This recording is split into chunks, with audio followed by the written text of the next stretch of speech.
Assalamualaikum warahmatullahi wabarakatuh. Perkenalkan, nama saya Siti Fariha Jauhari Rahmadani, NIM 20051514013. Saya dari kelas Sistem Informasi 2020A. Di sini saya akan menjelaskan terkait bab standarisasi jaringan komputer yang termasuk tugas dari mata kuliah Jaringan Komputer dengan dosen pengampu Bapak Agus Prihanto, STMKOM. Untuk itu langsung saja yuk kita bahas. Pengertian standarisasi jaringan komputer. Standarisasi merupakan sebuah aturan main atau protokol yang dilakukan agar semua hal atau pekerjaan dapat berjalan dengan baik. Nah, dari standarisasi ini juga memiliki kegunaan. Yang pertama yaitu dapat digunakan oleh banyak orang, memudahkan komunikasi satu dengan lainnya, dan memudahkan dalam melakukan pekerjaan. Macam-macam model standarisasi jaringan komputer terdapat dua, yaitu yang pertama ada model OSI. Model OSI atau model referensi OSI Open System Interconnection menggambarkan bagaimana informasi dari suatu software aplikasi di sebuah komputer berpindah melewati sebuah media jaringan ke suatu software aplikasi di komputer lain. Sedangkan yang kedua yaitu model TCP or IP. Model TCP or IP merupakan gabungan dari protokol TCP dan IP sebagai kelompok protokol yang mengatur komunikasi data dalam proses tukar-menukar data dari satu komputer ke yang lain. Nah, di dalam jaringan internet yang akan memastikan pengiriman data sampai ke alamat yang dituju. Jadi ini adalah model dari standarisasi jaringan komputer. Masuk ke pembahasan OSI layer.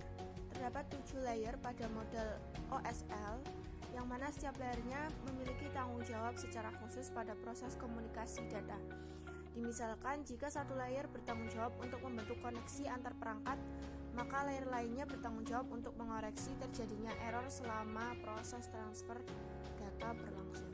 Jadi dalam 7 layer pada model OSI itu memiliki tanggung jawab masing-masing. Jika OSI layer dapat digunakan, apakah OSI layer memiliki tujuan? Tentu punya tujuan, yaitu tujuan utamanya penggunaan model OSI adalah untuk membantu desainer jaringan memahami fungsi dari tiap-tiap layer yang berhubungan dengan aliran komunikasi data, termasuk jenis-jenis protokol jaringan dan metode transmisi. Jadi untuk OSI layer itu pasti memiliki tujuan utamanya. Pasti dari kalian akan bertanya-tanya, apakah model OSI layer memiliki beberapa bagian? Pasti memiliki bagian, yaitu dibagi menjadi dalam 2 grup. Yang pertama ada upper layer. Upper layer difokuskan pada aplikasi pengguna dan bagaimana file dipresentasikan di komputer. Sedangkan untuk lower layer, untuk network engineer, bagian utama yang menjadi perhatiannya adalah pada lower layer. Lower layer sendiri ini adalah merupakan inti dari komunikasi data melalui jaringan aktual. Nah, jadi OSI layer itu memiliki 2 grup, yaitu upper layer dan lower layer. 7 fungsi OSI layer. OSI layer sendiri memiliki beberapa lapisan, yaitu yang pertama lapisan yang ketujuh ada application layer. Application layer ini menjelaskan spesifikasi untuk lingkup di mana aplikasi jaringan berkomunikasi dengan layanan jaringan. Fungsinya yaitu sebagai antarmuka dengan aplikasi dengan fungsionalitas jaringan, mengatur bagaimana aplikasi dapat mengakses jaringan dan dapat membuat pesan-pesan kesalahan. Protokol-protokol yang berada dalam lapisan ini yaitu yang pertama ada HTTP, FTP, NFS, DNS, POP3, MIME, SMB, NNTP, dan yang terakhir ada DHCP. Lapisan yang keenam yaitu ada presentation layer, yang mana memiliki fungsi untuk mentranslasikan data yang hendak ditransmisikan oleh aplikasi ke dalam format yang dapat ditransmisikan melalui jaringan. Protokol yang berada dalam lapisan ini yaitu ada telnet, yang mana protokol ini digunakan untuk mengakses remote masuk ke suatu host data berjalan secara line text. Sedangkan yang kedua ada SMTP, yang mana protokol ini digunakan untuk pengiriman email di internet atau untuk mengirimkan data dari komputer pengirim email ke server email penerima. Yang ketiga ada SNMP, yang mana digunakan dalam suatu manajemen jaringan. Lapisan yang kelima yaitu ada session layer, yang mana berfungsi untuk mendefinisikan bagaimana koneksi dapat dibuat, dipelihara, atau dihancurkan. Selain itu, di level ini juga dilakukan resolusi nama. Protokol yang berada dalam lapisan ini yaitu ada NetBIOS, ada NetBEUI, ada ADSP, ada PAP, ada SPDU, dan yang terakhir ada RCP. Lapisan yang keempat terdapat transport layer yang mana berfungsi untuk memecah data ke dalam paket data serta memberikan nomor ke urut kepakai paket data tersebut sehingga dapat disusun kembali pada sisi tujuan setelah diterima. Selain itu juga pada level ini dapat membuat sebuah tanda bahwa paket diterima dengan sukses dan mentransmisikan ulang terhadap paket yang hilang di tengah jalan. Protokol yang berada dalam lapisan ini yaitu yang pertama ada TCP yang menyediakan layanan penuh lapisan transport untuk aplikasi. Yang kedua ada UDP yaitu protokol connectionless dan process to process yang hanya menambahkan alamat port, checksum, error control, dan panjang informasi data pada layer di atasnya. Jadi ini protokol yang termasuk ke dalam lapisan transport layer. Lapisan yang ketiga yaitu ada network layer yang berfungsi untuk mendefinisikan alamat IP, membuat header untuk paket-paket, dan kemudian melakukan routing melalui internet networking dengan menggunakan router dan switch layer 3. Protokol yang berada dalam lapisan ini yang pertama ada IP, ARP, RARP, ICMP, dan yang terakhir ada IGMP. Masuk lapisan yang kedua yaitu terdapat data link layer yang mana fungsinya yaitu menentukan bagaimana bit-bit data dikelompokkan menjadi format yang disebut sebagai frame. Selain itu pada level ini juga terjadi koreksi kesalahan, flow control, pengalamatan perangkat keras, control address, dan menentukan bagaimana perangkat jaringan seperti hub, bridge, repeater, dan switch layer 2 beroperasi.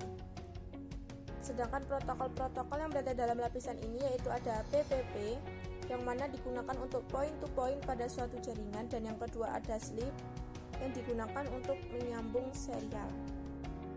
Lapisan yang paling utama atau bagian paling akhir yaitu yang pertama ada physical layer yang mana fungsinya untuk mendefinisikan media transmisi jaringan, metode persinyalan, sinkronisasi bit, arsitektur jaringan, topologi jaringan, dan pengabelan. Selain itu pada level ini juga mendefinisikan bagaimana network interface card dapat berinteraksi dengan media kabel atau radio. Sedangkan protokol yang berada dalam lapisan ini tidak mempunyai protokol yang spesifik, yang mana bertanggung jawab atas proses data menjadi bit dan mentransfernya melalui media seperti kabel, dan menjaga koneksi fisik antar sistem. Pada layar ini hanya mengirimkan bit data. Model TCP or IP. Protokol TCP/IP dikembangkan pada akhir dekade 1970-an hingga awal 1980-an sebagai sebuah protokol standar untuk menghubungkan komputer dan jaringan untuk membentuk sebuah jaringan yang luas atau bisa disebut sebagai WAN. TCP or IP merupakan sebuah standar jaringan terbuka yang bersifat independen terhadap mekanisme transport jaringan fisik yang digunakan. Protokol ini sendiri menggunakan skema pengelamatan yang sederhana yang biasanya disebut sebagai alamat IP yang mana mengizinkan hingga beberapa ratus juta komputer untuk dapat saling berhubungan satu dengan lainnya di internet. Protokol ini juga bersifat routable yang berarti protokol ini cocok untuk menghubungkan sistem-sistem yang berbeda dan sistem itu untuk membentuk jaringan yang heterogen. Arsitektur TCP or IP ini menggunakan model referensi DARPA. TCP or IP juga mengimplementasikan arsitektur berlapis yang terdiri atas 4 lapis. 4 lapis ini kadang-kadang disebut sebagai DARPA model, Internet model, atau DoD model, mengingat bahwa TCP or IP merupakan protokol yang awalnya dikembangkan dari proyek ARPANET yang dimulai oleh Departemen Pertahanan Amerika Serikat.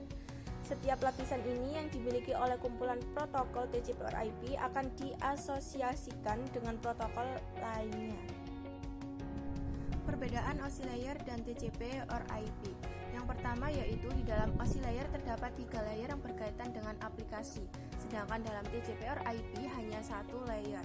Yang kedua, dalam OSI layer, proses komunikasi data di dalam jaringan secara fisikal dimodelkan dalam 2 layer, sedangkan pada TCP or IP dimodelkan dalam 1 layer, yaitu network access. Yang ketiga yaitu dalam OSI layer memiliki 7 layer, yang mana menjelaskan proses komunikasi data di dalam jaringan, sedangkan pada TCP or IP hanya memiliki 4 layer. Yang keempat yaitu TCP or IP lebih populer untuk digunakan karena lebih sederhana ketimbang model OSI. Yang kelima yaitu OSI mengembangkan modelnya berdasarkan teori, sedangkan TCP mengembangkan modelnya setelah sudah diimplementasikan. Nah, itu jadi perbedaan dari OSI layer dan TCP or IP. Cukup sekian penjelasan terkait bab standarisasi jaringan komputer. Mohon maaf apabila ada salah kata atau kurangnya. Any question, you can find me siti.2013@mhs.unesa.ac.id and my Instagram yaitu @farihajrm. Thank you. Wassalamualaikum warahmatullahi wabarakatuh.